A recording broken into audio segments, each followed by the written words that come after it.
The forecast from my hair says it's humid. We're Amanda and Jace, and we're converting the Sprinter van into our tiny home on wheels. Like many people, COVID drastically changed our 2020 plans. With the pandemic keeping people at home, the logical solution was to give ours up, right? So we packed up our lives and drove across the country in our empty cargo van. In true COVID couple fashion, last week we shelved our wedding plans again. So this week we're focusing on building actual shelves, starting electrical, and getting our van spray foamed. Call us crazy, but things are finally right. With you and I, the future is bright.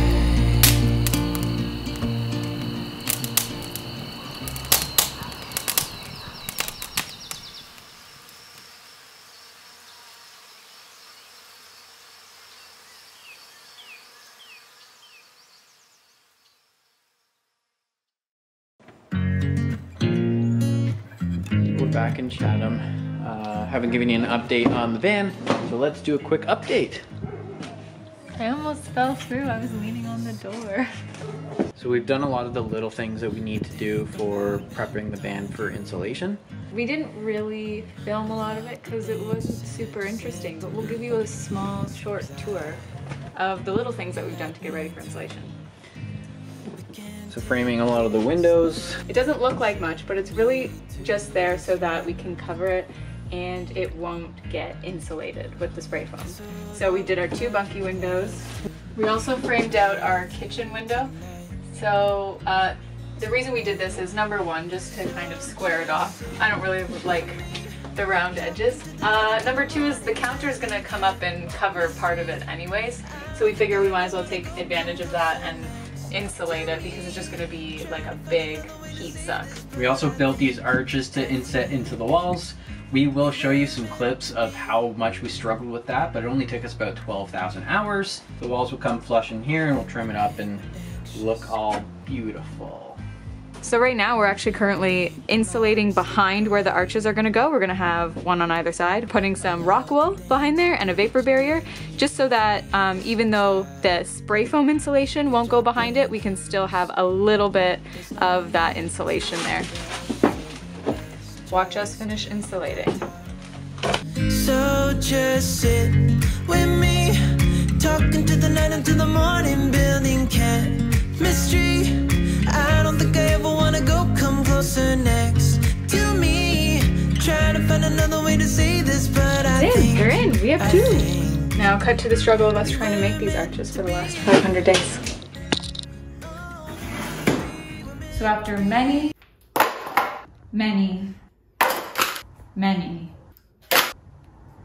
failed attempts, we finally figured out how to make an arch. We've seen a lot of other people do it different ways, but it just wasn't working for us. I don't know why. The world of wood hates us. We found this big piece of gluon wood, which is like super flexible. It's still not flexible enough to bend into like the radius that we need for the size of arch that we're doing, but we figured a way to work around the snapping. So because this wood is so soft and so thin, we've gone ahead and scored the wood on the back side. You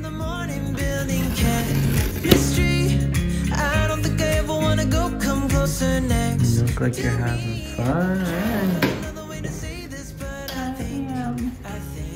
It's all part of the attitude. Just believe it and you'll be it. I'll check back in with you in a second. After all that explaining, we broke one more. Amanda's not too happy. Add it to the pile. We're going to now attempt to show you how to do this if you're going to do it. But word to the wise, stick with squares. We're going to show you how to turn this board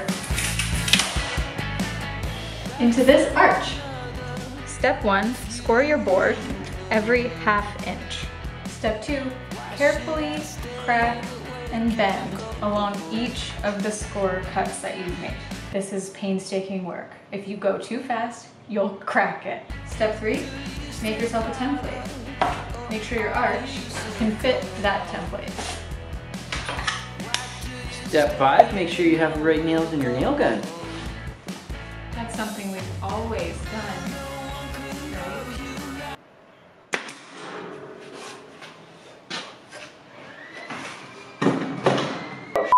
These are long nails. This is how you nail a board into a table, just in case you're curious. Step 4, 5, I'm not keeping count. 4, nail the top of your arch to the top of the frame. Add side pieces and a back.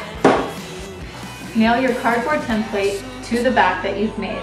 Then, along your template curve and add little studs to reinforce the shape that you want. So the last couple steps are to take your cardboard template out, put your bottom in, fix the sides to the back, and then go in and use some nails to finish up reinforcing the sides to the frame that you've made. Well, what the heck is this thing even for, you might be asking? Well, you should have paid more attention to the SketchUp tour. And then you do it all again, and you have 2. I wish it was as easy as this video might make it seem. I don't think the video made it seem that easy. Can you stand it over there? I'm making a template for our water. So this is our water fill, and we'll be installing this on the outside of the van here, but we need it to cut a hole for this to fit in. So if you were wondering why my template had a big hole in it, it's so that I could have it flush here and measure the size of this. With eyes wide open, and you're in between the lines. I won't take what you've been smoking. Oh no. It's not pretty, but I'm working under a very tight constraint. It's not my best work. We're in the home stretch before we get it insulated. So we are installing these 2x4s. For our bed frame? Yeah, to be like structural support for our bed frame. And the reason we're doing it before insulation instead of after insulation is because we want to get some washers and nuts at the back of these. And once it's filled in with insulation, then we won't be able to do that.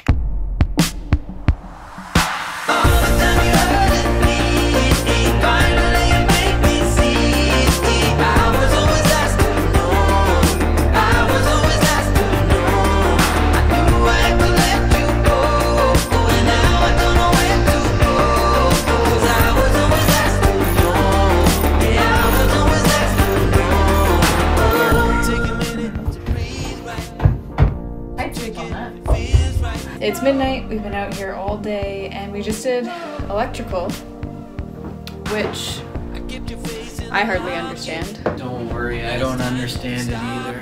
I hope one of us does. I mean, we don't really have any credentials for you to trust what we're doing, but it is pretty simple. It's just a circuit. There's a lot of helpful resources that we found, so maybe we'll link those in the description below so you can trust the real experts and not us.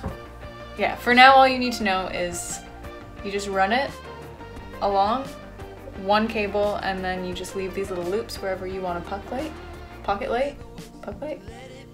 Both work. Yeah, and then when the time comes, you snip them, reconnect them, and I'm sure we'll show that when that happens. It is 1:30 a.m. and we have just finished prepping the van. It's ready for bedtime. The van is ready for bedtime? Yeah. Good night. After our late night last night, we're all set and ready to go for spray foaming. So I am going to drive it off to the shop right now. And hopefully the next time you see this van, it'll be all insulated. Van is dropped off. I was hoping to get a few shots of them doing the project, but COVID, and also they're probably not going to get to it until later today. So in the meantime, just got a bike back home. So we're just driving up to our van that's all insulated. Moment. Truth. Oh, it's green! Oh, he didn't do the floor. I told him to do the floor. Went through the confusion as to why the floor didn't get done. I will give you an update after we get home, and I'm not driving as well, so we'll go through why that didn't happen and what we're gonna do about it.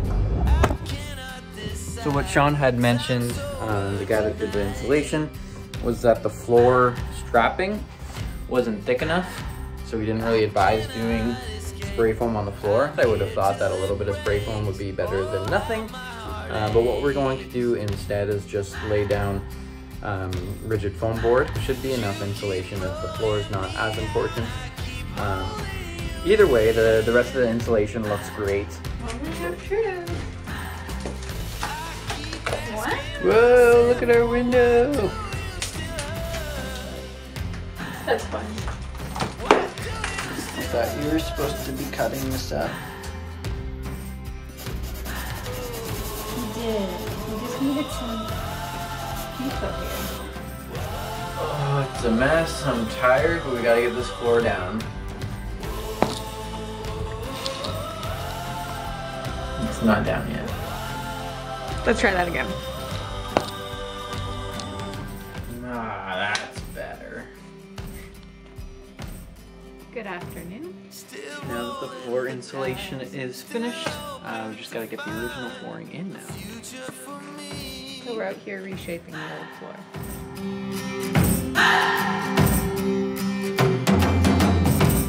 I'm still in this fight. I pray for the night to go easy on me. You keep blowing me out, I keep holding you in. I keep asking myself for what. Since I'm gonna give myself an impromptu haircut. Why do you still? Why do you still?